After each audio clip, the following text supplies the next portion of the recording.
Hi Josh, hope you are having a great day and that you enjoyed my previous video on the meaning of the word havel, most frequently translated as vanity in the book of Ecclesiastes. And today we are going to stay in the book of Ecclesiastes because that's what I'm currently studying. So we are going to camp here for a while and we are going to look at another word that is ultimately of not so much importance as the word vanity, which is really a key word that's used throughout the book and is so important for its meaning. This other word is not so important, but it's still interesting, and so let's have a look. The word is used already in the first verse of the book, and we are looking at ESV translation here, and let's read it. The words of the preacher, the son of David, king in Jerusalem. And the word that we are going to focus on today is the word the preacher. So let's first look at the range of possible translations here to get the idea how translators are dealing with it. So we already saw that in the ESV, the word is translated as the preacher. Then NIV has the teacher. And the Jewish Bible has the words of Kohelet. As we will see when we look at the Hebrew in a little bit, this is essentially a transliteration of the Hebrew term. So I have just picked three possibilities here, three options, because these represent huge majority of English translations. There are a few cases when some translations translate it differently, such as assembler, such as philosopher, but these three are really representative of huge majority of all the main translations. Okay, so that's the English translation, and let's have a look at the Hebrew now of the first verse of the book of Ecclesiastes. Divrei Kohelet ben David melech Birushalayim. So the word that we are after here, as we have already seen, because we have seen it in the Jewish Bible translation, is the word Kohelet. So looking at this word in more detail to see if there is anything to see, if there are any interesting things that we can get from studying this word in more detail, we see that this book is actually only ever used in the book of Ecclesiastes, and it's only used 7 times in there. So the word Kohelet is not used anywhere else in the Hebrew Bible. And always when it's used, ESV translates it preacher.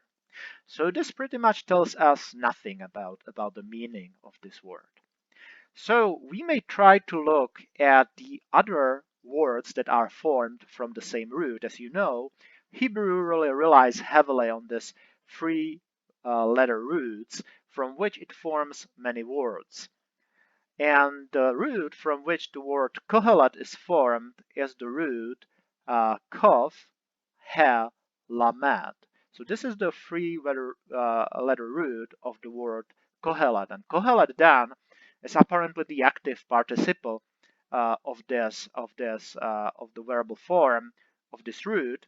And active participles are really very flexible verbal forms that can be used in verbal, they can be used in adjectives, and they can be used in noun sort of forms or meanings. And it's typically pretty simple to tell which of the meanings is appropriate in given sentence. And in our case, it's apparently the verbal form that is being used here. So we may be able to tell something by looking at other words formed from the same root.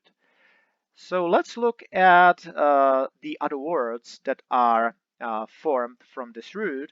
So we can see that the most frequent word formed from this root is the word kahal, which means assembly, convocation, congregation. So it's a noun.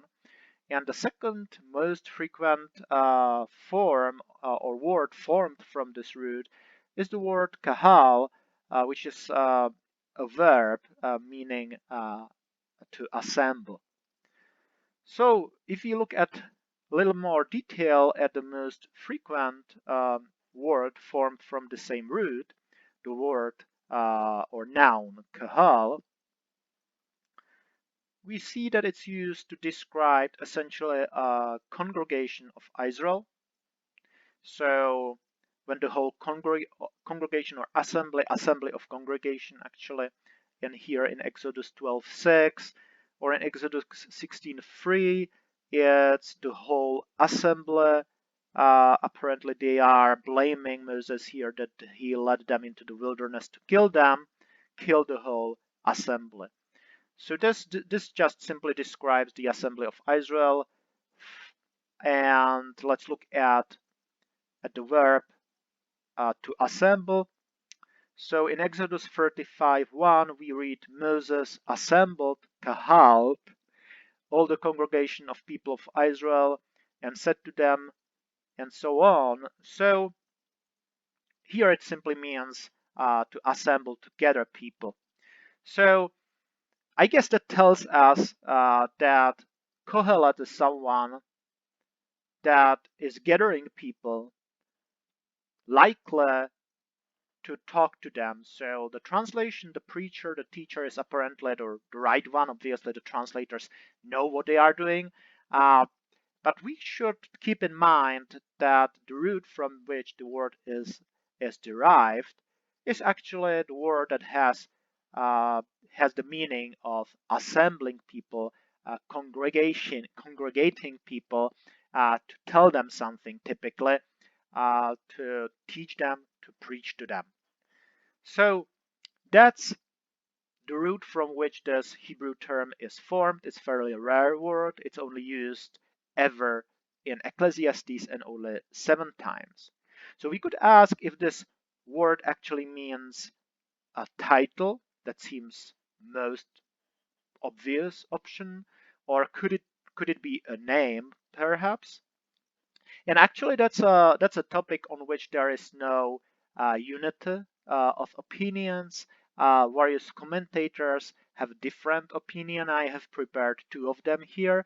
So here in a commentary on Ecclesiastes from Rami Shapiro, we read in a note on this term assembler that Qohelet is not a name but title. So I would say this is perhaps the more frequent point of view, that the term described someone who was not only doing something, but he was in a role, he had a title that described this specific role. And the other case, the other point of view is represented by Michael A. Eaton in his commentary on Ecclesiastes, where he says the artificial name Mr. Preacher, for so it may be paraphrased. So here he apparently takes into account the possibility that the term Kohelet could be sort of a name, perhaps artificial name, so made up name, in the same way that, let's say, the English name Smith would initially be a role and became a name. So in a similar way, the Hebrew term could be taken as sort of a name.